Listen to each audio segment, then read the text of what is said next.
Hey, good morning, everybody. Watching the sunrise this morning. It is 6:32 a.m. And yeah, I wanted to just kind of touch base with everybody. So, welcome to the broadcast. Got lots to talk about. I can only fit so much. Hey, Gene, good morning. Yeah, I'm early. I wanted to watch the sunrise as I did this, and it's beautiful so far. I mean, well, I guess every sunrise is beautiful, but shout out to Visible. Um,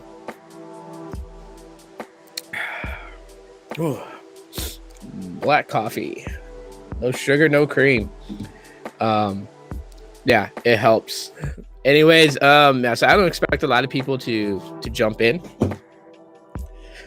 Just because I'm live a lot earlier than usual, and so I just don't expect a lot of people to kind of jump in. So this is totally okay. Most people are going to catch the replay anyways. And I think Saturdays I'm going to do live streams early, allow my family time to sleep since I'm awake at 5:30 in the morning. I figured I would just jump on and do a live. And I just kind of wanted to, touch up on the Pixel Watch. I actually did not charge it overnight. I left it on my wrist. It's 45 degrees here. Sunshine is shining. Great. So, that's beautiful weather. I don't know. There's just something about the cold that I like more than the heat, which is funny because a friend of mine that was talking to me about it was like, I was born in August. I'm a Leo. That's a fire sign. They were like, they're all into that type of stuff. And then they were like, the ruling, I don't know what they call it a planet because it's not a planet, it's a star. But anyways, they were like, your ruling planet's the sun. So it's odd that you like the opposite of heat, that you like the cold. I'm like, oh, it is what it is. But thank you for being here, Gene. Appreciate you for being here. Like I said, I'm gonna talk Pixel Watch. Okay, I'm gonna talk Pixel 7 and Pixel 6 after the update from yesterday. The Pixel 6 got an update yesterday, and of course the new changed icons that's coming to Android. So the Google Messages was the first one to get its icon changed, and I think the new icon looks good. I know it's a very silly thing to talk about, but some people are very meticulous about how their icons look and everything like that. I saw pictures of the Pixel 7. They have strange color, lemongrass, snow white, and obsidian black. Yeah, I have the obsidian black gifted by you and the rest of the community. Here it is. Still keep it in its case. I am going to order some skins so I can rock both the 6 and the 7 a bit bare every now and then, and not worry too much about it being super slick and super slippery. So those skins will probably come in November, and I will make a video on applying those skins and what color options I went with, just to kind of protect the back of the phones and whatnot. Not necessarily protect them from drops. That's not what skins are for, but to just keep them protected for a while. But yeah, so yeah, I'll get into the Pixel 7, Pixel 6. I am back with Visible, and my experience is good, and my expectations has changed about Visible. So those things are going to make a play here. Also going to be talking about Boost Mobile and Google Fi as well. These are things that I'm just winging it right now. I'm winging what I'm going to talk in this live stream about. So we are set in for a great show, and while I am talking about this stuff, I get to watch the beautiful sunrise.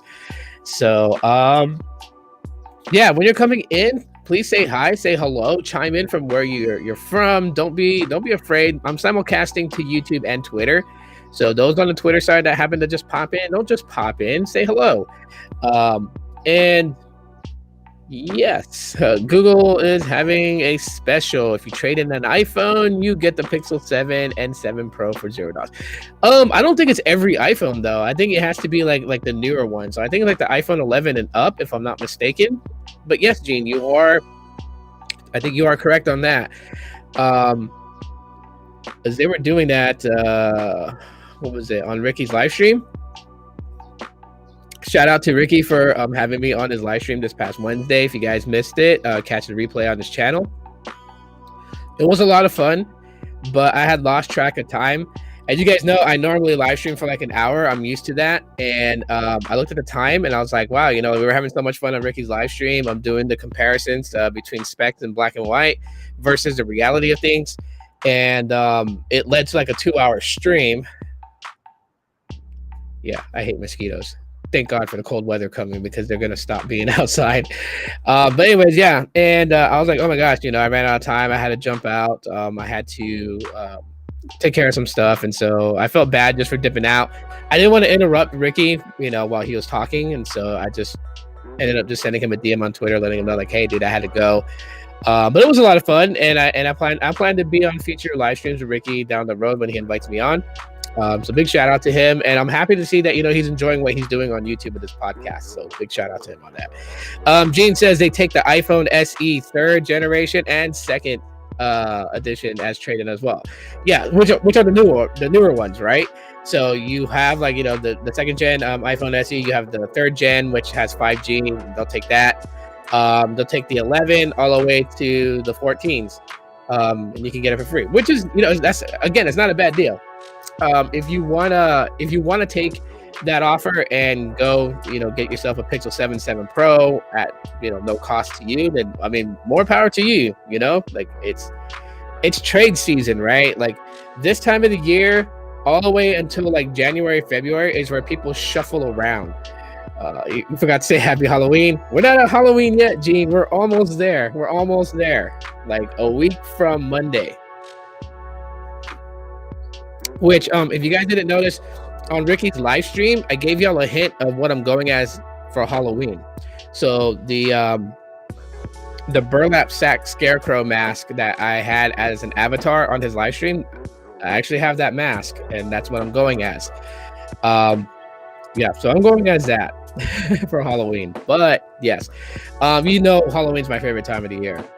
So yeah, thank you so much, Gene, for that, and a very early happy Halloween to you too as well, my friend. All right, let's jump into the Pixel Watch because there's a lot for me to talk about with the Pixel Watch because I'm a Pixel fanboy and I'm a fan out on Pixels. So I'm not really going to be diving in to the Pixel Watch as far as like size, form factor, and all that other stuff. To me, that means beans compared to anything else out there. It's actually the experience that you're gonna have if you opt to buy you a Pixel Watch.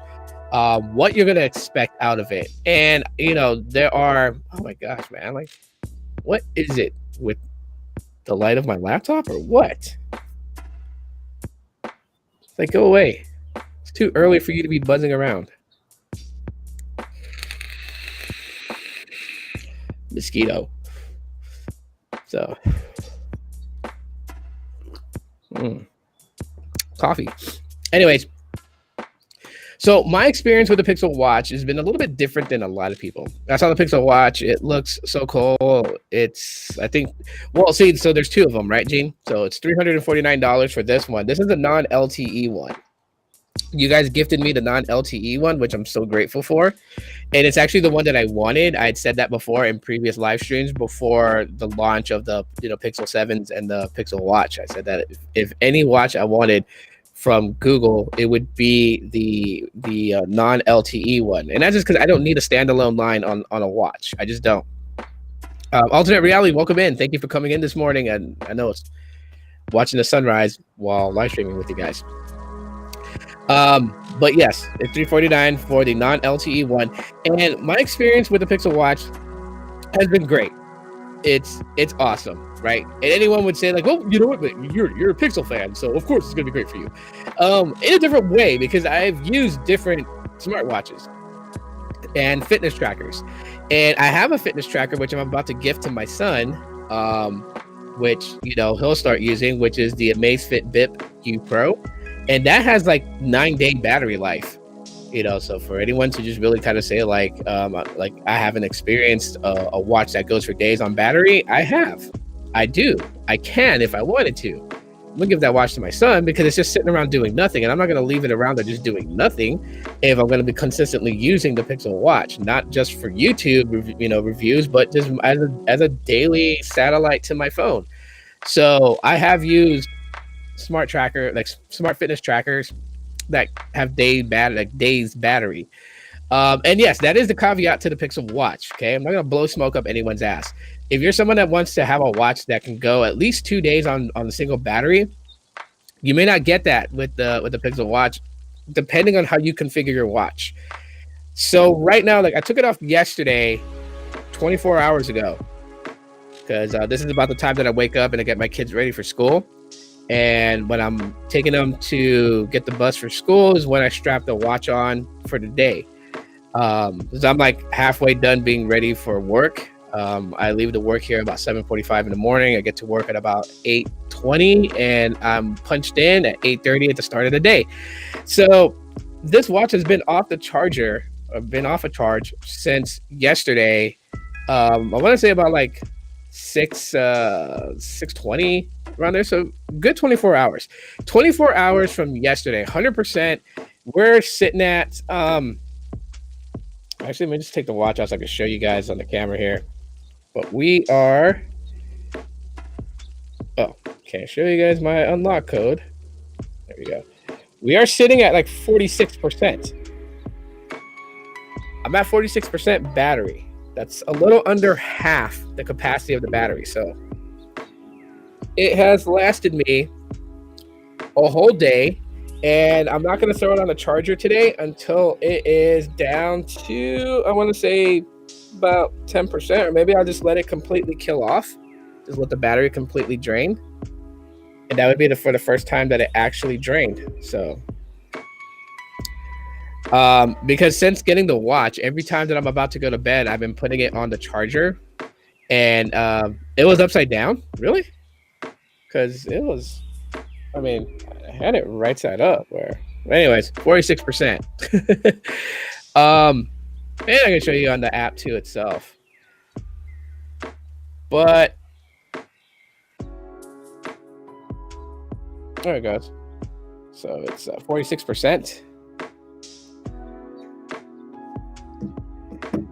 And it's still going. So I'm probably sure that I can get this thing all the way until about 12 noon.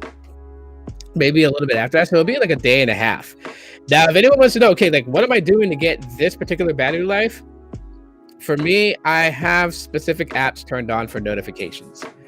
So it's really just like Facebook Messenger, Twitter, Google Messages, Google Voice, Google Chat, and Gmail. Those are what's notifying me on my wrist for anything. And then of course, when phone calls happen, it rings and lets me know. And that's really it. Like I don't have every app that I have in my phone have notifications turned on for it, because I don't need Google Keep to notify me on my wrist. I just don't need it. If there's an important notification, I will get it from the phone. But as far as like leaving my phone put away and just getting notifications on the fly on my wrist, those are the apps that I have turned on. So I don't have every app turned on.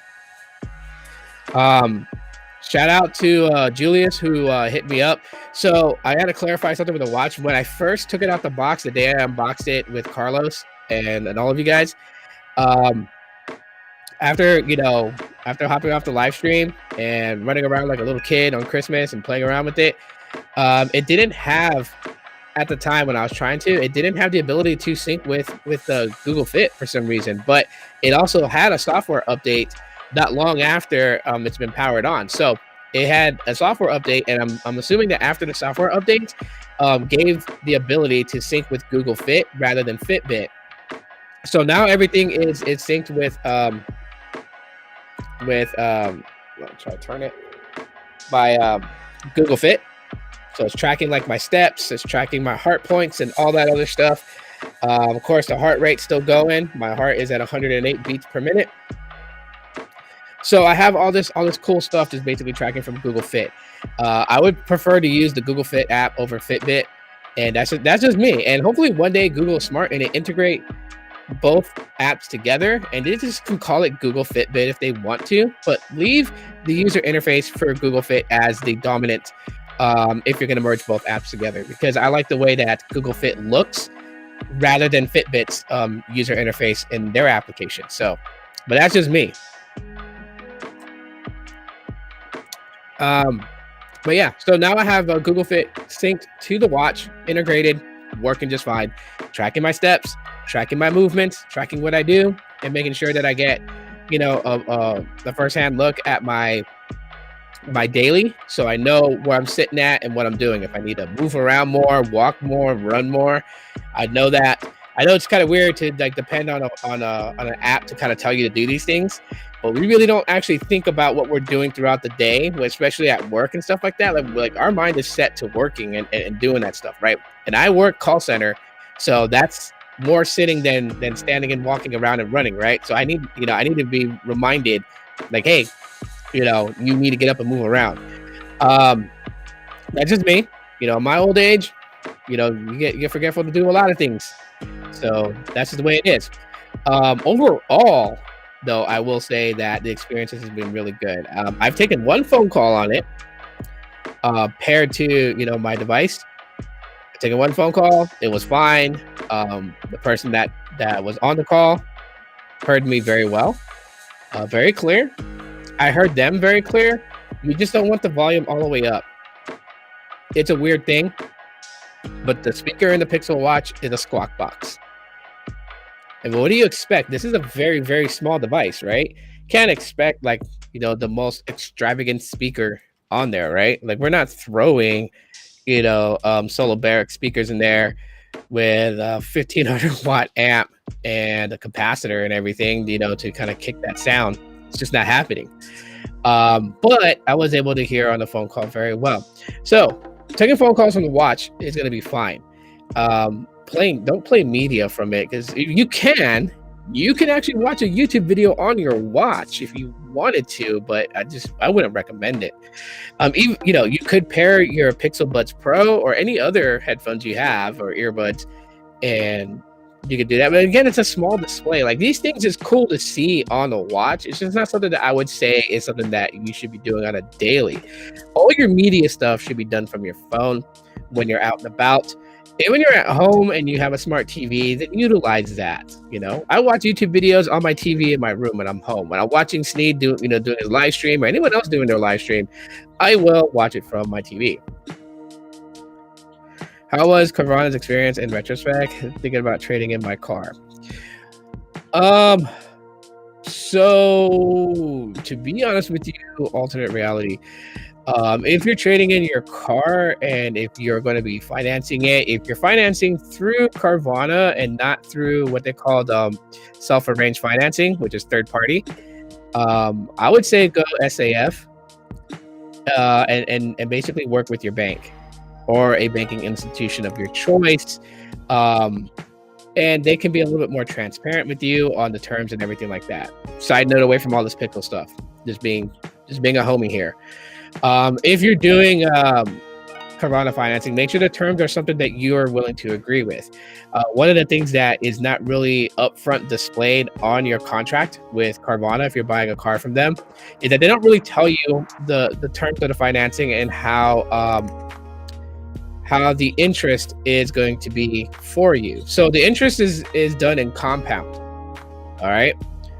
So look at the contract very closely and you'll see. And if it's something that you're cool with and you're good with, then by all means, right? But if you're not into the whole aspect of compound interest, then I would say go self-arranged financing. And that's just only because I know that banks do that too. A lot of other institutions do compound interest. If people don't know what that is, you can Google it. I just feel that it's a very unfair practice for that route. But it's not really Carvana. That's really, Carvana sells it.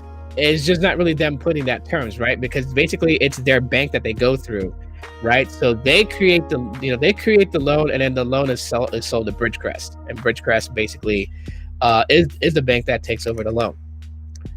And then so all that stuff has to do with that. But just look at your contracts very closely if you're trading in a vehicle. But like I said, you don't have to stick with Carvana financing. That's good. Like if that's where you're starting with getting your vehicle, and you're like, you look at the contracts and you're like, no, I don't want to do this. Like, I'm getting a $22,000 vehicle. I'm not looking in the next 7 years to actually be buying the vehicle total at an amount of like $47,000 to $48,000. Then you know what, like by all means, you can always tell them like, hey, you know what, like I want to change my preference of my purchase method. I want to go self-arranged financing, and the self-arranged financing gives you more time to get all the information in for underwriting. So like that's another thing too here. Like when people do the Carvana financing, you get 24 hours leeway to get all that documentation that's required for underwriting in, like you know your pay stubs, your banking statements, and all that other stuff, right? And then of course, depending on the state that you're in, a lot of people think that this is bullshit, but it's actually not. This is something that I guess you could say I am defending Carvana on, and that is they don't really have a choice when it comes to the insurance. I know people are like, I'm not going to get insurance on a vehicle I don't have yet, but this is guidelines that each state carry like lays out for Carvana to have a dealer's license in that state. And I think that's one of the most craziest things that states do this, but they're like, because you know we're an online company that sells cars, they're like, oh well, you know what, before your customer can get a vehicle, they must submit proof of insurance on the vehicle before you finalize the deal. And it's like, I mean, I don't think anyone really knows how many letters do we type up a day, which you know, we do it. We don't have to do it, but we do it because, you know, like, well, I don't work with the company anymore, but we do it to help customers out. Say they found a different vehicle online that they like and they switched up, so they gotta go and they gotta change it. You're not buying from Carvana, just looking into trading car. Looking to trade in a car as my wife's Tesla is almost ready. So you're selling to Carvana. You're not trading in. You're not trading in for another vehicle. You're just like, I'm going to sell my car to Carvana. That's fine, man. If you feel like that the offer they're going to give you for your car is fair, that's totally fine. I've heard people say that, you know, they got more than what their car was worth selling to Carvana. I've heard people tell me that, you know what, another place was going to offer more for their car. And what I say to people is that if you can get more money somewhere else, then go with somewhere else, right? Like you don't always have to take the first offer that comes to you. It is pretty easy to sell your car to Carvana. Literally, the day you're ready for them to pick up that car, they show up. They have a cashier's check. Now, here's one of the things. If you guys follow TK's Garage, one of the things that he's been reporting on is that there have been people who've sold cars to Carvana, and Carvana came with their flatbed truck to pick up the vehicle, and they had the cashier's check in hand to hand over to the customer to complete the purchase. And they bought the vehicle from the customer, but when the customer took that cashier's check to the bank, it bounced. So I'm not 100% sure like how many people have been affected in that way from Carvana, but I would say to you, be careful. Be careful because me personally and the insights that I have, Carvana's going down.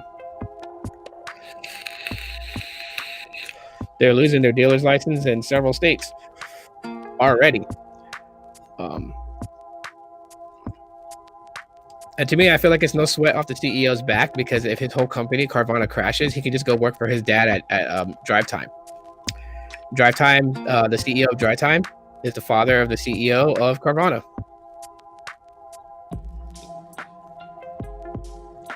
All right, back to the Pixel Watch. Hey, Coffee, what's up? Good morning. Coffee, I am having some coffee. Now I'm watching the sunrise, so it's a beautiful morning. All right, so back to the Pixel Watch. So right now I'm at a full 24 hours, or a little bit more than 24 hours.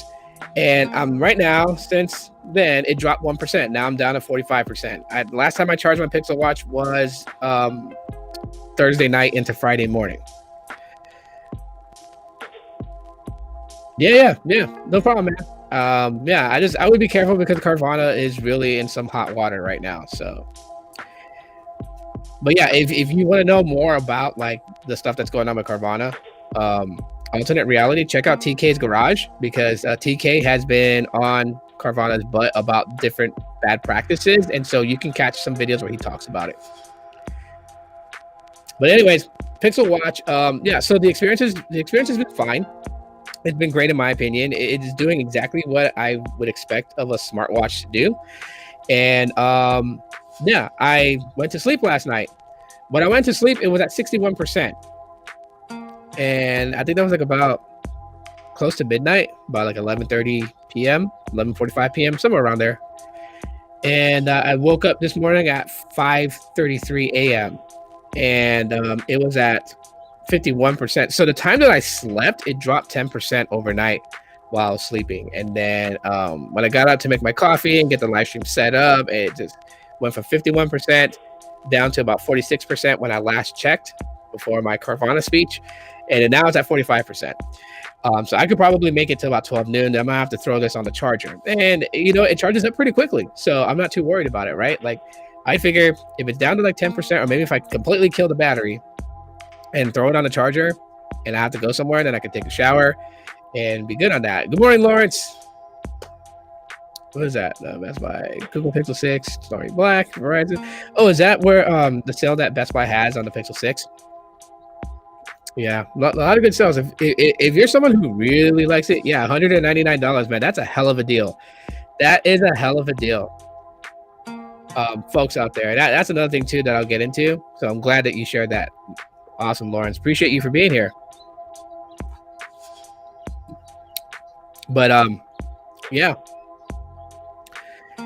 I would say to anybody that's like kind of interested in the Pixel Watch, if you're interested in this, just know the only thing you're probably may not like about it, if you're coming from another smartwatch that has given you like multiple days on a single charge, then yeah, you're probably going to be frustrated that this will probably only get you like a day and a half before you have to charge it up again.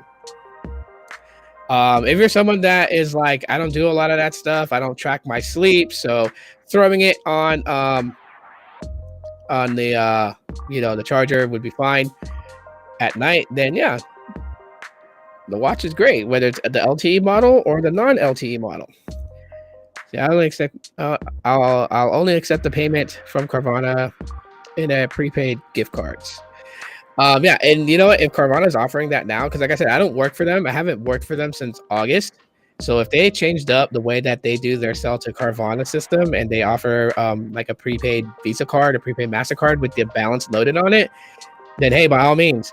But if it's cashier's check, you might want to be careful. Like I said, a lot more detail from TK's Garage, and he talks a lot about the bad practices of Carvana. And I would say to really check out his videos. I know you're not buying a car from him, Alternate Reality. You're not buying a car from Carvana. You're selling a car to Carvana. But just be careful, because the last video he posted up about Carvana, he mentioned that there were people now starting to report that when they sold their car to Carvana, their cashier's checks bounced. Yeah. So anyways, let's move on to the Pixel 6. And it's funny because Lawrence dropped that bomb right there. So at Best Buy right now for the 128 gigabyte Starry Black model, you can get the Pixel 6 128 gig for $199.99. That is a hell of a deal. That's $400 off its retail price. That's crazy insane. I still have my Pixel 6. I still like using it. And yeah, mine is the kind of coral color. I wish I got. And I have to retract my statement because I know I was like jumping up and down in excitement. I was like, the Pixel 7 is like the first all black Pixel that I got. But wrong. Pixel 4. My Pixel 4 is all black. It is the all piano black one, right? I call it the piano black one. I know that was the iPhone thing. I call it the all piano black one just because it's a glossy black. When the Pixel 4 came out, you had the matte white, you had the Oso orange one, and those were really awesome looking devices. And then I never understood why they didn't go with the matte black. Instead, they went with a glossy black, and so I call it the piano black. So yes, the Pixel 7 is the second all black Pixel that I own. But anyways, yeah, the Pixel 6 got an update yesterday. I was surprised, and I know that they get updates frequently, but like in the middle of October, the Pixel 6 got another QPR, which is a quarterly quarterly performance something there. Anyways, yeah, basically it's a quarterly update for performance and stuff like that, and it actually did some characteristic changes with my Pixel 6. And I'm not saying that the experience was like horrible or atrocious or anything like that. It was the experience before was good. I just noticed the subtle things. I don't know, maybe I'm so damn picky with operating systems and how fluid they are and everything, that I can see these things that people don't pay attention to because it's not part of the things that they worry about. But yeah, I've noticed that the user interface, like the fluidity of it, on the Pixel 6 after this update, improved it drastically. I've said that the Pixel 7 and the Pixel 6 have a smooth scrolling and everything like that. Like it's smooth, almost as if like you have smooth display on, but it's not. I know for a fact it's not 90 hertz because I don't have it on. I don't have that stuff on because that does kill battery pretty quickly, and so I just don't turn it on. And my thing is that it's pretty smooth. Like I'm surprised. I like the surface of the Pixel 5 the best. Gotcha. Um, so with the Pixel 6, with this new update, it's performing pretty good. It hasn't made any drastic changes to the camera. But like I said, playing around with it, and like I'm sharing you guys my experience so you guys can kind of see like how things have been going for me since day one out of box for the Pixel 7 up until now. Because, like the Pixel 7 takes great photos and the videos are just wow. They're super wow. It was funny because the other day when after my kids were picked up from the school bus and I was walking back home, I decided to record a video with the Pixel 6. And I literally was just like, whoa, okay, like this seems pretty good. So, I told people like, the 7's video is leaps and bounds ahead of the Pixel 6. Yes, it is. But the Pixel 6 isn't that bad. So like to me, I'm just like figuring out, because when I actually do the full review on the Pixel 7, like I will have definitive answers comparing it to the Pixel 6. And if there is this giant gap between them in the video department, or was it just a placebo because it was a new phone and so I'm seeing it on the new phone screen and all this other stuff? Did that play a factor? Like all that, I'll have those answers to on the full review. Now the Pixel 8 is next. Yeah, we got a ways to go on that. So whatever happens on that day. And I'm still gonna be here, and I'm still gonna say, what Technoid started. Hashtag Tito 13 Pixel. I'll still do that. And who knows? Maybe they'll pick me next year. Maybe they won't again. Whatever happens. But yeah, I'm thoroughly surprised on the Pixel 6. I feel like that. The Pixel 6 has got a good amount of life in it, right? I mean, of course it does. It was just a previous released model, but like I'm talking about like with a lot of the future stuff that Google intends to build upon. If you guys don't know, the Pixel 6 basically was the Frankenstein. It was also the pivoting point that changed the Pixel lineup forever. Right, if you look from the Pixel 1 all the way to the Pixel 5 and the Pixel 5a, like, of course, one of the big key things about that timeline of Google Pixels was that they were very reliant on Qualcomm for their SoC. But now Google is actually building on their own. And besides Google building on their own chip for their phones, they also decided to go with a different design language than what there was out there. And people kind of like don't really stop to think about these things, right? iPhone has the square camera module with 3 sensors to 2 sensors inside of that square module. And when you're looking at it from the back of the phone, and it's at the upper left corner. You look at Samsung, and Samsung has a, in the upper left corner, how's the best way to say this? A rectangle portrait looking module, right? So that makes Samsung stand out. When you see someone with an S22, you know it's an S22. You know if it's an S22 Ultra, because the way that the camera setup is, it's distinguishable. So Google does a camera bar. Their little method to their madness. But one of the things here is that you can't confuse this with another phone. Like, you can't look at a Pixel and go, gee, I wonder if that's Motorola. It's Google already. You don't even need to have the G logo on the back for advertisement. You just know. because the way that they design their phones, and people don't like the design, and that's totally fine. Like, it's not for everybody. Like, in this day, people need to learn and understand it's not for everybody. You don't have to buy what everyone's buying that you see on Twitter, right? A lot of people bought the iPhone 14, and I could have saved my money for the iPhone 14. Well, actually, the Pro model. More people went for the Pro than they were going to go for the 14. But I didn't go out and make it apparent to try to get me an iPhone 14 Pro. It's nice. I think, its design is cool. But, just because everyone was buying it didn't mean that I have to buy it to be relevant. And yeah, this is you gotta get off that chain, that human centipede thing, where, because that's really what's going to happen, is the human centipede effect. One person gets something and they like it, doesn't mean that when it passes through to the next segment down the line of the list, doesn't mean it's going to taste exactly the same when it first entered. Everybody else's experience is going to be different in that chain. That's what I said. The human centipede is such a bad thing to bring into to technology. Setting yourself up for disappointment.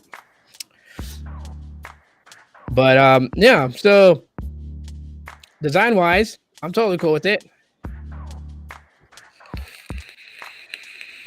Your iPhone 12 mini quit? Like, what do you mean it quit? Like, was the battery like so shot on the 12 mini that you just decided to get a 13 mini and just, get something newer? Did it completely die out? Like, what happened to the 12 mini? I'm curious to know. I'm just curious to know. Doesn't mean that you were wrong for going out to get a 13 mini. I would never say anyone's wrong to buy a new phone or anything. That's, you work your job, you do what you want with your money, right? I just want to know why. Oh, it overheated. Wow. Wow. Crazy.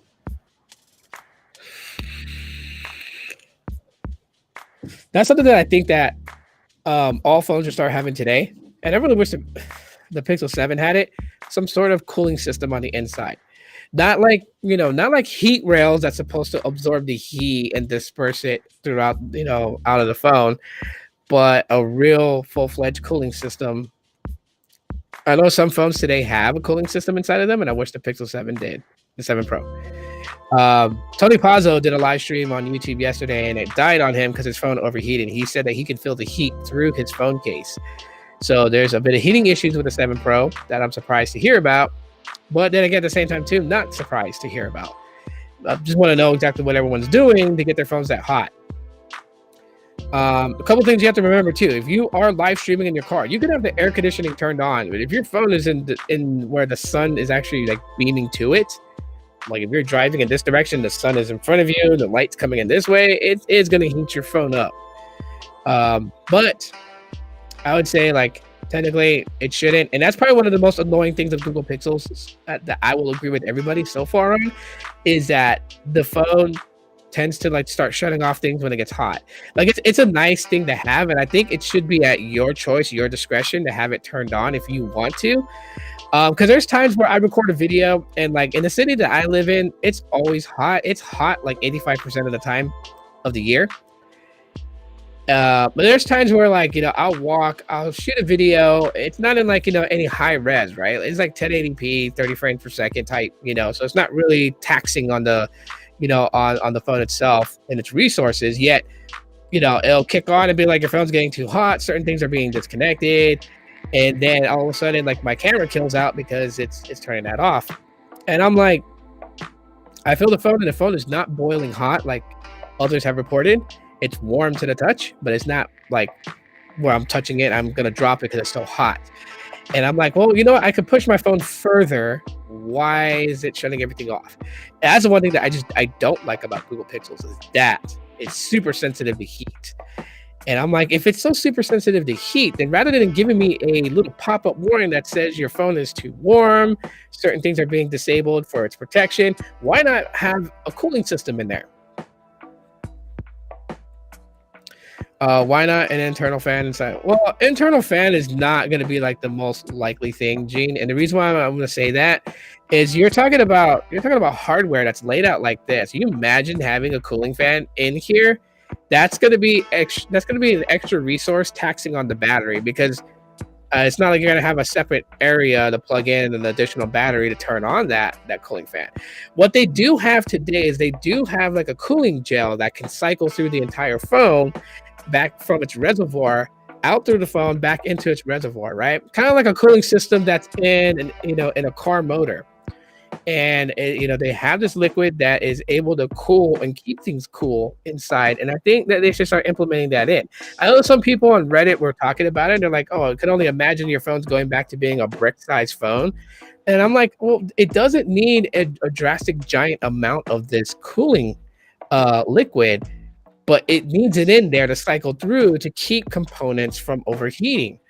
And we're talking about small components, right? Like people kind of forget the inside. If you were to take your phone apart, you'd be amazed what the logic board looks like, right? With boards stacked on boards, and just what the components of those boards are. They're not thumb size. They're definitely not pinky size. They're smaller than that. So you wouldn't need a lot of the cooling liquid in there. You would just need an ample enough to keep areas of the phone cool and allow it to continue to run. And I think that they need to implement that in. But I already know what's going to happen if we force these companies to put that type of cooling system into these phones. They're going to start raising prices. Because they're going to be like, they had to figure out how to do this and that. And I'm just like, you know what? Like, we'll take it in strides when they actually want to implement that stuff in, and then when they want to get it going. But yeah, that's the only downside of like Pixels. That's any Google Pixel. I've experienced that from the Pixel XL all the way up to the Pixel 7. The Pixel 7 hasn't given me that warning yet, but I haven't really done a lot of video. I'm gonna say Halloween is gonna be the night where I really kind of push this camera. Going out trick-or-treating, I like to get photos and video clips of moments that my kids had while trick-or-treating.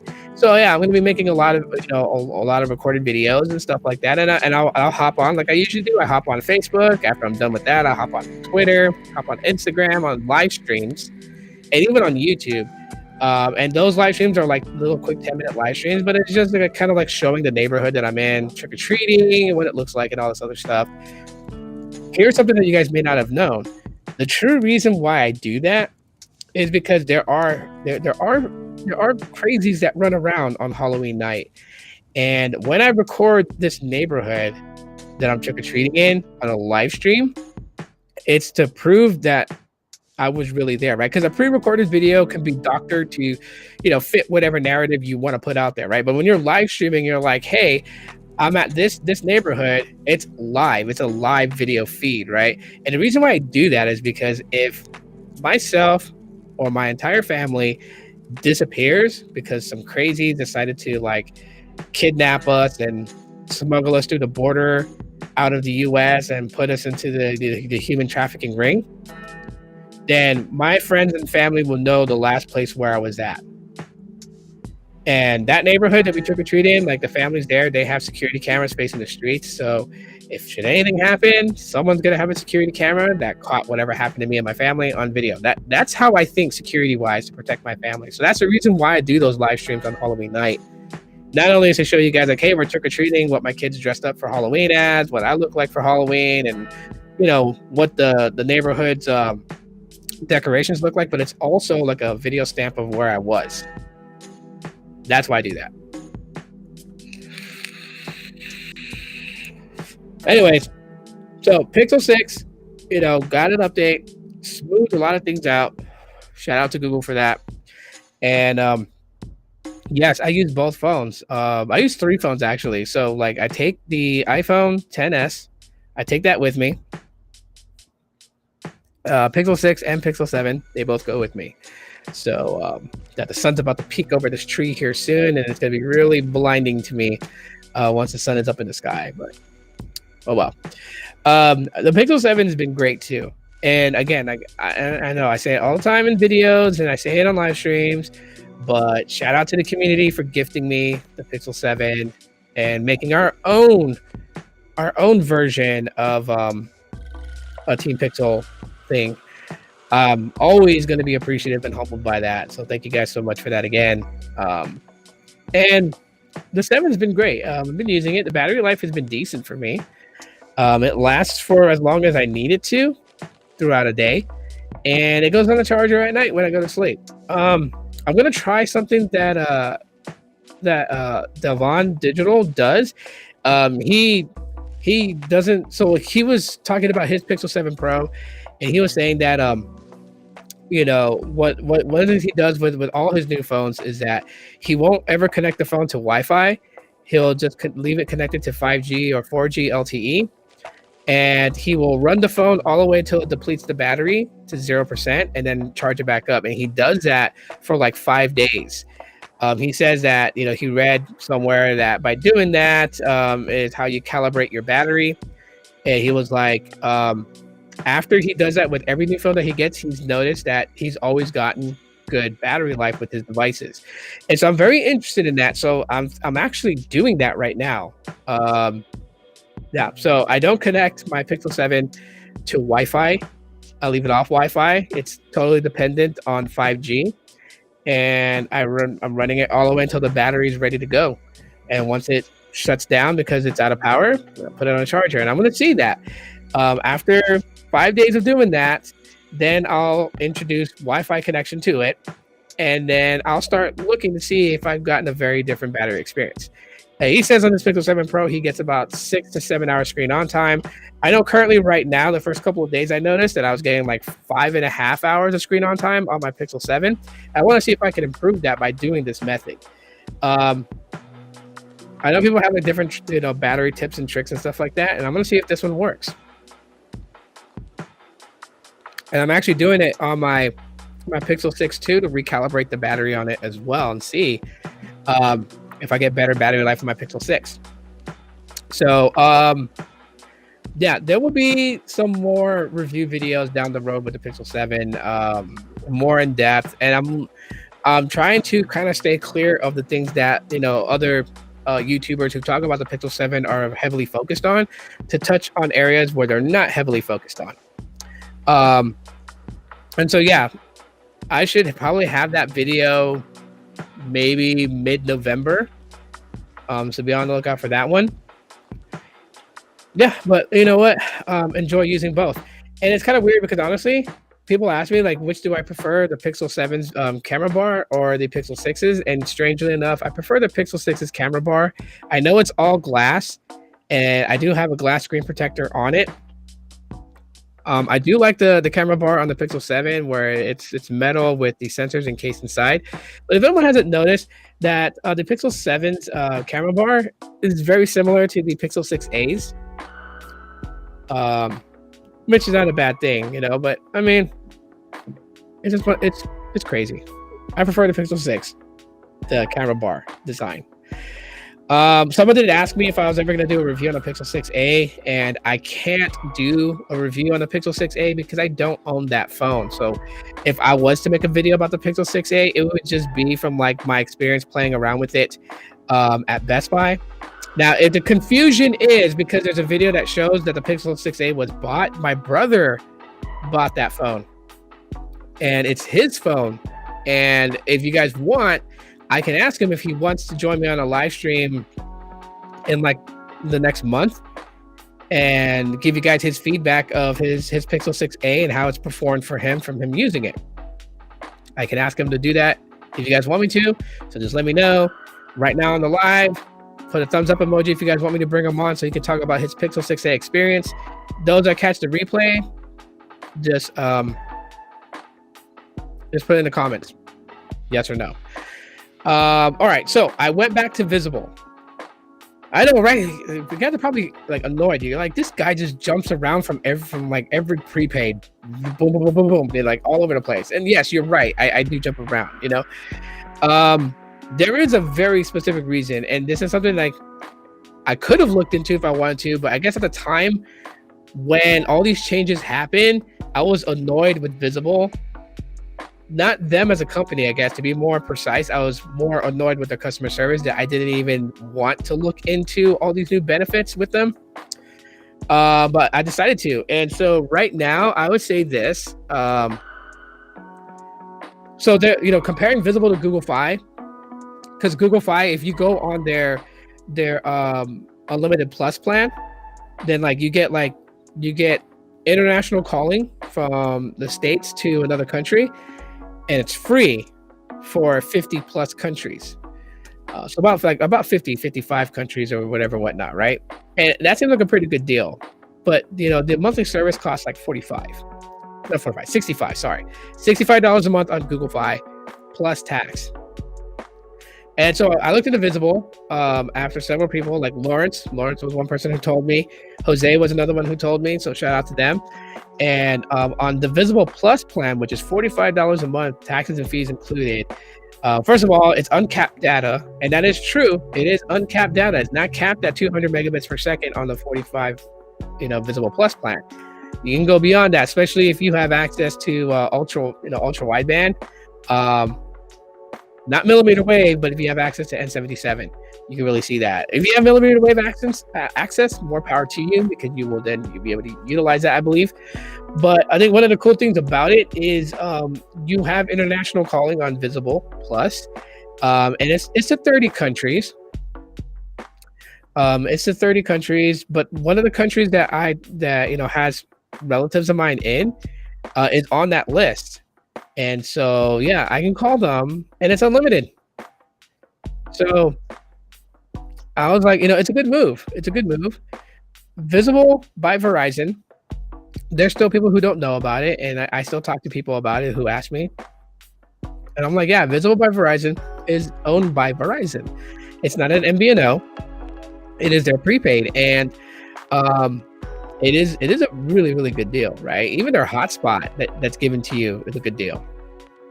I know Boost Mobile is trying to rival them with their $25 monthly plan with unlimited everything, but they have a cap on theirs, a throttle cap, right? So I believe it's like 35 gigs. You go past 35 gigs and you're slowed for the remainder of your bill cycle on Boost Mobile, whereas on Visible, there's just not.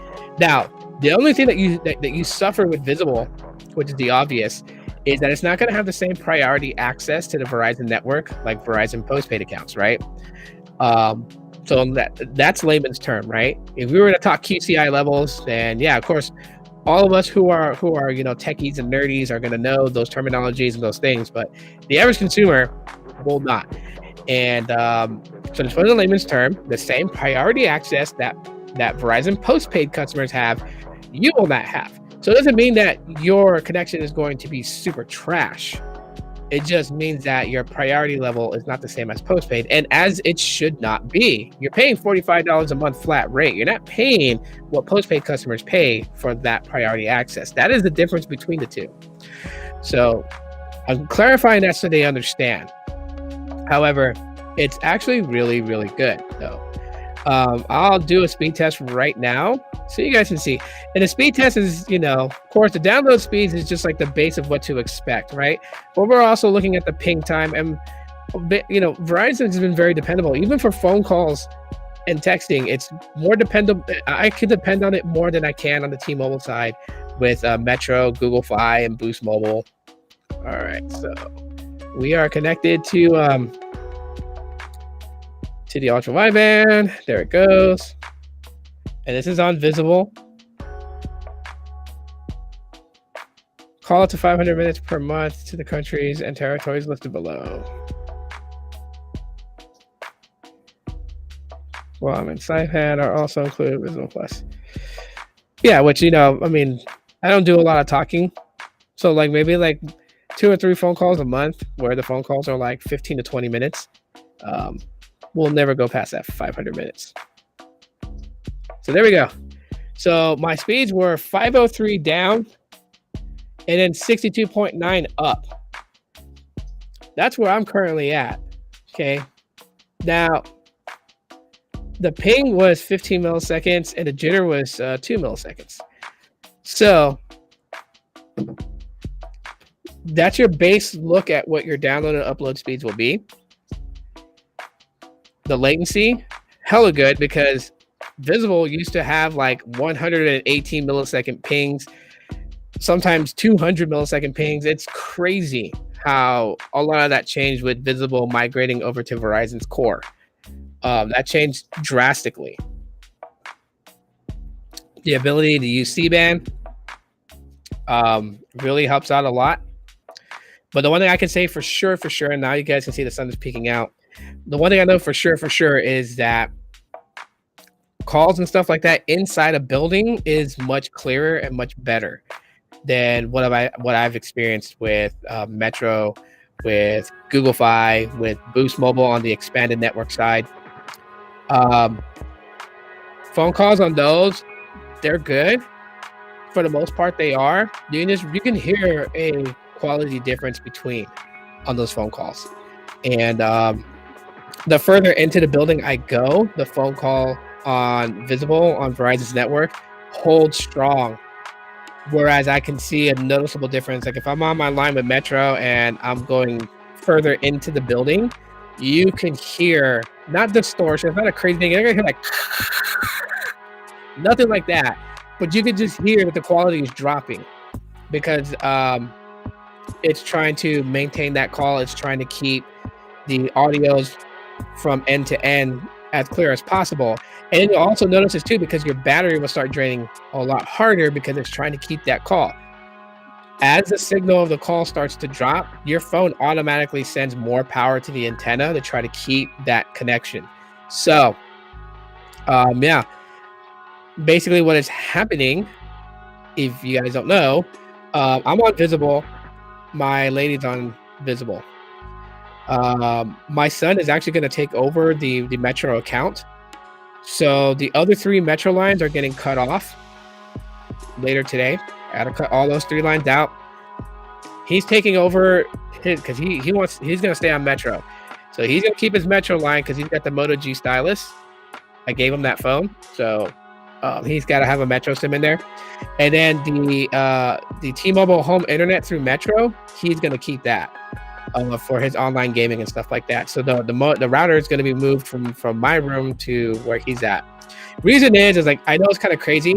I'm going to test the Straight Talk home internet. I know it's only 100 by 10. That's fine.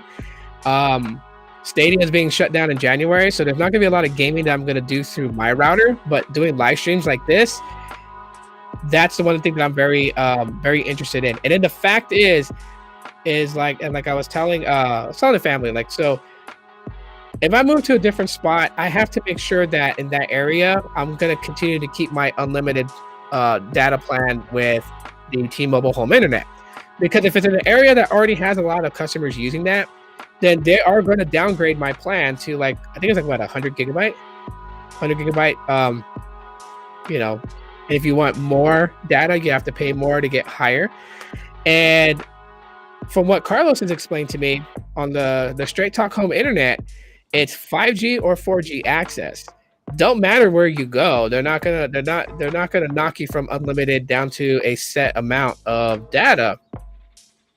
But the one thing about it is that you'll be able to continue to use it. And my kids, all they do is watch YouTube and play games on their phones or tablets. And then we have TVs that use Netflix and stuff like that. And I'm not big, so like movies to me don't have to be in 4K. I know to some people they want to watch their stuff in 4K. That's totally fine. I'm not one of those ones where it has to be in 4K, so I'm good. But just making sure that I have internet connection. And then of course it runs on Verizon's network, which I can tell you guys, Verizon has with the upgrades they've made here in my city, they are dominantly strong. So I can expect, not just download speeds, but connection latency. The mosquitoes are coming out because the sun's coming out.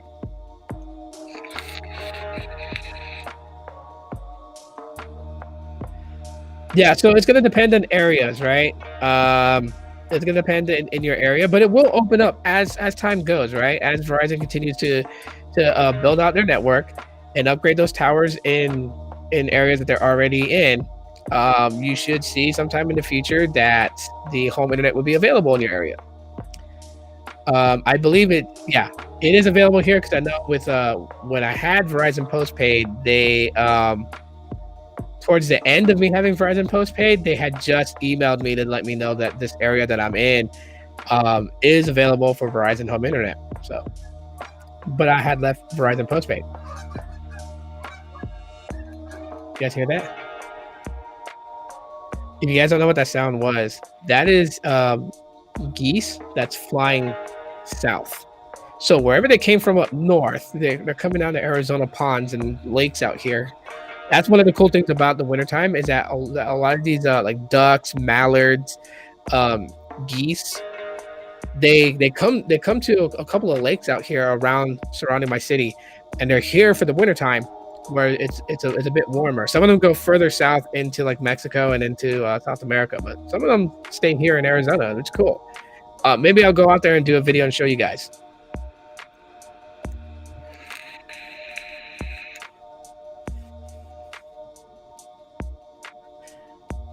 I see. You had Fi. It's not optimal.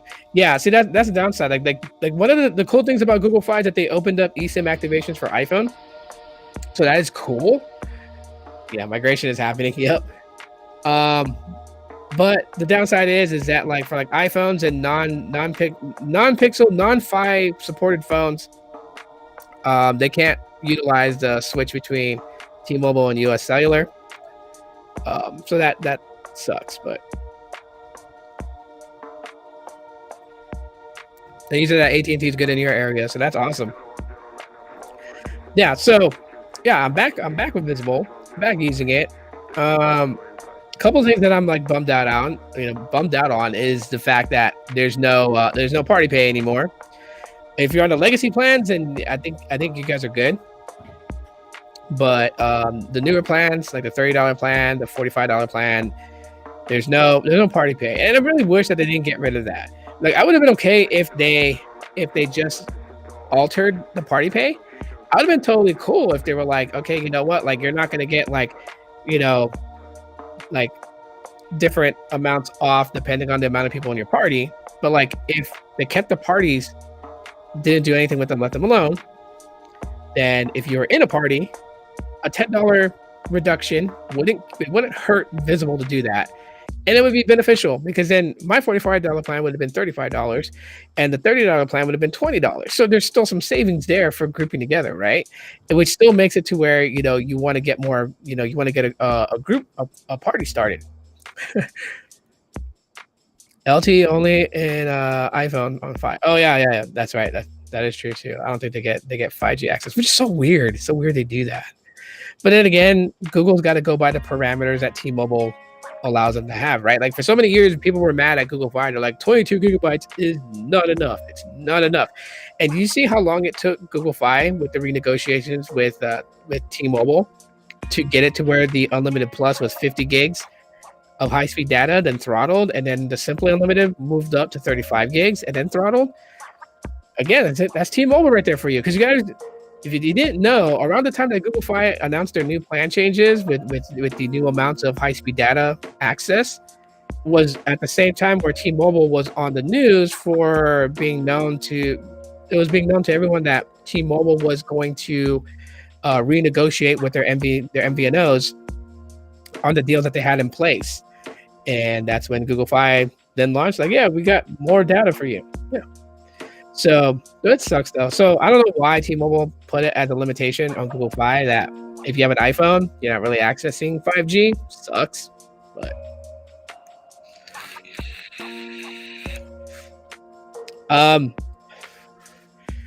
another big question I get quite a bit of is Consumer Cellular, because I work for them, and not going too much into their stuff. So they won't get mad at me on Monday when I go back to work and say, hey, take that video down. Like, no. But anyways, I am going to get an employee account with them. Now, I don't know if I'm going to use it or if I'm going to give it to my dad. But I can have up to 5 lines, and it's $20 per line. And it's just basically unlimited talk, text, and it's 35 gigs of high-speed data, and then you're slowed for the remainder of your bill cycle. And so it's $20 a line, right? So, you know, 5 lines is $100, right? Of course, there's taxes and stuff included because it's postpaid, not prepaid. And so yeah, I'm intending on doing that. I may open up 2 lines. Like if my dad is willing to, then I'm willing to hook him up with that plan. Basically, get him set up with Consumer Cellular, and just like have my employee discount on there, and it would cost my dad and my stepmom $40 a month for phone service. They have Wi-Fi at home, and they're always on their Wi-Fi at home, so I wouldn't have to worry about them going over 35 gigs. They're not data hogs. They don't do a whole lot. Like my stepmom probably does more things than my dad does, on social media and such. But when she's at home on Wi-Fi, she's not using any of the data, so the 35 should be fine for them to do. They're currently on AT&T right now. But they're on an AT&T family plan, right? Like my dad still has my younger brother and my younger sister on the family plan with them. And if my younger brother and sister want to venture off into their own phone service, then that's I've already talked to my dad about it. He's like, my dad's one of those guys where like if it ain't broke, don't fix it type of thing. So he's just like he sits comfortably where he's at for a while. Like there has to be like a major significant change for him to change. My dad had stayed on his legacy Verizon plan for years. He's had it since I think like 2003. He had Verizon. He had the same unlimited plan that he switched to. I think it was in I want to say it was like 2005, 2004, 2005. He stayed with Verizon, and it wasn't unlimited. And then he realized that they were really trying to get him off that unlimited plan because they couldn't just force him off of it. He was grandfathered into it. But then they were like, they had those tactics, right? Like if you upgrade, then they will tell you like, oh, you're on a very outdated plan. In order for you to do this upgrade for your new phone, we need to move you to your newer plan. And my dad wasn't stupid. So he was like, nah, he would cancel the upgrade. Then we're not going to do the upgrade. And then he would just buy the phone out cash right and then just activate it on his Verizon account. And it got to a point where it almost felt like trolling for my dad that Verizon was trying to get him to move out of that grandfather unlimited plan because it was unlimited. There was no data caps, no throttling, no deprioritization, nothing. It was just unlimited. And so my dad like made the jump from Verizon to AT&T, and he's happy where he's at right now. But I always tell my dad, like, you know what? Consumer Cellular uses the AT&T network, and with the CEO and what he was able to convey to me is that they have the same priority access as postpaid AT&T. So he wouldn't lose any type of like functionality with his line if he moved to Consumer Cellular. And so I told my dad, like, when you're ready to do it, like I will just basically let my supervisor know that his account is my account and apply my employee discount to it. And then my dad would only pay like $40 to like basically like $50 for 2 lines. And Consumer Cellular is known to be the demographic of 50 plus year old customers. But yeah, there are young customers on there. Like I touch accounts that people are like 28 years old. They have Consumer Cellular because their grandparents had it and they were on their grandparents' plans, and then they just stayed with the company but got their own account. Of course, there's like major discounts if you're a USAA member or AARP member. Of course, there's some heavy discounts on there. I know right now one of the promos that we do have is the 55 plus 2 lines. So it's 2 lines for $50 and it's unlimited everything. But you have to be an AARP member and all that good stuff. So can't really give too much out there because the customers that qualify for it should have gotten a flyer in the mail. Yeah, but there's a lot of cool stuff that I think is great with the company that I work for. So that's the reason why I enjoy working there. Eventually one day I'll talk about it. I'm first gonna wait and see if I can get I'm asking for permission from the company to be able to talk, and I told them that there's certain things that I won't mention if it's like an internal thing that they wanna remain within the company. I will be sure not to say anything about it. But I just want the permission from them first, and then that way I'm not getting into any trouble. But yeah, I intend to grab Consumer Cellular, activate an account, and have my employee discount kick in. And I'm able to do that in December is when I can start doing that. So one more month after this month. So one more month and I'm able to do it. So that's actually pretty cool. And it runs on AT&T. So then there'll be like a line on AT&T's network that, I can test out. But the foreseeable future right now, I'm content with Visible, and that's where it's going to stand. The Straight Talk Home Internet, I'm going to be grabbing one next month. And so, yeah, my son is going to be excited because he's like, he has his own job. He works, he makes his own money, right? So taking over the Metro accounts and keep giving him the home internet access, right? Like he could take that bill and do what he wants with it, right? Of course, he's not going to cut off the internet because that's what he uses to game online, and so him having the router where he's at allows him to connect through the Ethernet port. It allows him to connect through that, and I guess the latency will be cut down drastically. And his gaming on his PS4, sorry. He doesn't have a PS5. PS4 should be fine. He should be good on that. As for me, doing live streams like this, I think that the Straight Talk home internet should suffice, right? Because I'm on the T-Mobile. I'm on the T-Mobile home internet right now, and the live stream is okay so far. That's because everybody's not awake using it. Once everyone wakes up and they're all on their devices, then the live stream will start getting glitchy because there's I think total that's connected to that router, I think there's I want to say 17 devices. So yeah, that kind of causes it.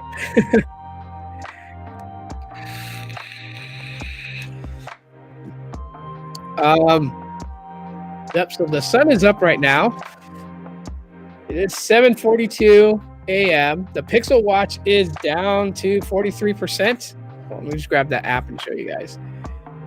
So in this entire hour we were live streaming, it went from 46% to 43%.